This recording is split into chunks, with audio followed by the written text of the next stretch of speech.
Friends, कैसे हो आप सब। आशा करती हूँ कि आप सब ठीक होंगे। अगर हमारे वीडियो पसंद आए तो लाइक कमेंट सब्सक्राइब जरूर करिए। तो चलिए मैं आप लोगों को एक सैड सॉन्ग सुनाने जा रही हूँ, तो सुनते रहिए हमारे अपने चैनल पे इसके म्यूजिक एंड वीडियो। जन्मों जन्म के वादा हो, कहियो ना बदले इरादा हो।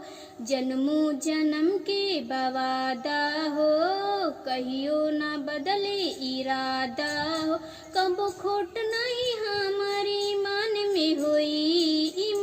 में होई, जतन मिलन जहान में होई, ताब की मिलन आसमान में होई। जतन मिलन जहान में होई, ताब की मिलन आसमान में होई।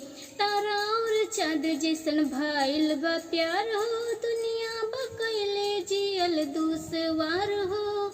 ई जबाना के कैसन बारित हो, कहाँ मिले जे कर सच्चा बाप्रीत हो। भले मौत चाहे बयान बान में होई, अजतन मिलन जहान में होई, ताब की मिलन आसमान में होई। जतन मिलन जहान में होई, ताब की मिलन आसमान में होई।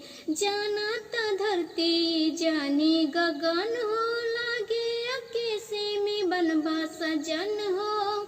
नाही पाइब तो दिलवाई रोई, सिवा तो हर जान के बाना ही कोई।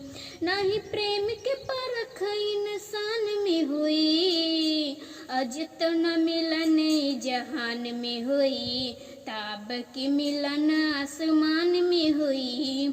जतन मिलन जहान में हुई, ताब की मिलन आसमान में हुई। जन्मों जन्म के वादा हो, कहियो ना बदले इरादा हो। जन्मों जन्म के वादा हो, कहियो ना बदले इरादा हो। कब खोट नहीं हमारी ईमान में होई, जतन मिलन जहान में होई, ताब की मिलन आसमान में हुई। जतन मिलन जहान में होई, ताब की मिलन आसमान में हुई।